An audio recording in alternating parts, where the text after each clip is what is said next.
Bien-aimés de Dieu, nous sommes le 6 janvier 2025, réunis autour du psaume 2 pour notre prière quotidienne. Ce psaume nous parle du complot des nations contre le roi divin. Le psalmiste nous peint 4 tableaux à contempler. Le premier tableau, les rebelles s'agitent, versets 1 à 3. Le psalmiste contemple le tumulte parmi les nations et les vaines pensées parmi les peuples. Des rois et des princes qui se liguent contre l'Éternel. Tous sont appelés ici rebelles.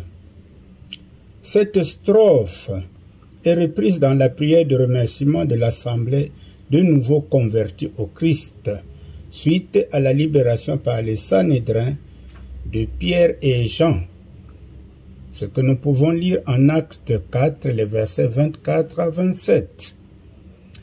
L'arrestation de Pierre et Jean avait pour motif la guérison des mendiants boiteux placés à l'entrée du temple, confère Actes chapitre 3 à 4.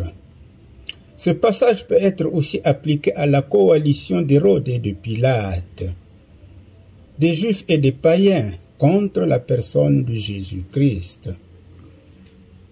Il peut également s'appliquer aux persécuteurs du peuple de Dieu et à la grande révolte finale que les prophéties annoncent.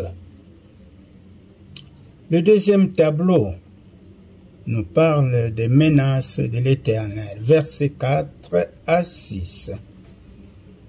En face de l'agitation des peuples, l'Éternel oppose avec calme une raillerie devant leurs prétentions et une indignation face à leurs péchés.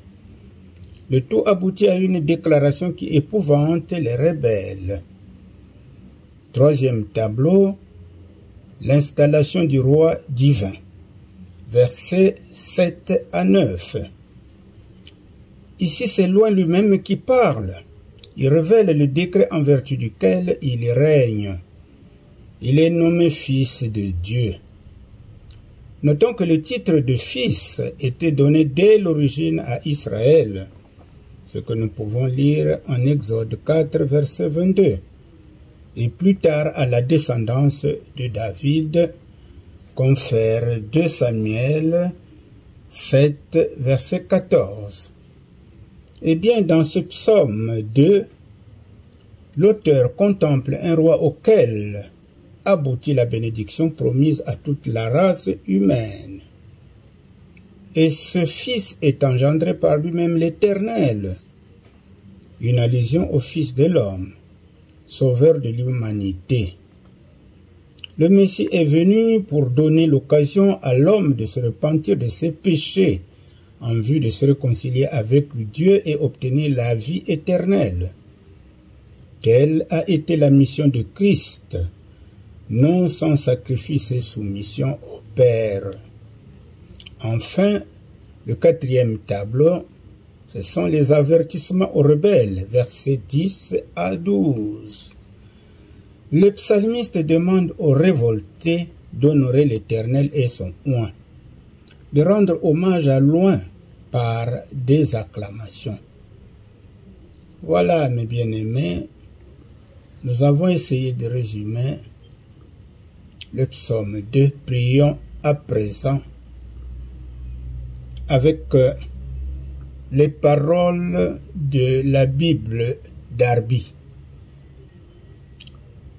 Pourquoi s'agitent les nations et les peuples? Méditent-ils la vanité?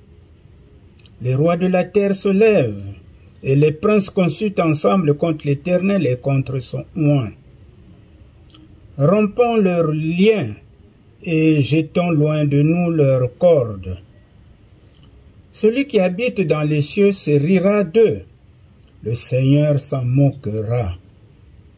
Alors il leur parlera dans sa colère et dans sa fureur, il les épouvantera. Et moi, J'ai oint mon roi sur Sion, la montagne de ma sainteté. Je raconterai le décret. L'Éternel m'a dit, tu es mon fils. Aujourd'hui, je t'ai engendré. Demande-moi et je te donnerai les nations pour héritage et pour ta possession les bouts de la terre. Tu les briseras avec un sceptre de fer. Comme un vase de potier, tu les mettras en pièces. Et maintenant, ô roi, soyez intelligents. Vous juges de la terre, recevez instruction. Servez l'Éternel avec crainte et réjouissez-vous avec tremblement. Baisez le Fils, de peur qu'il ne s'irrite et que vous ne périssiez dans le chemin, quand sa colère s'embrasera, tant soit peu. Bienheureux tous ceux qui se confient en l'Éternel. Amen. Mes bien-aimés, il faut apprendre à actualiser les prières des psaumes en essayant de les appliquer à sa propre situation ou à la situation que nous avons rencontrée dans la journée ou des circonstances de notre pays. Et donc, chacun peut prier le psaume en s'appuyant justement sur le psaume du jour avec ses propres mots. Merci, que Dieu vous bénisse.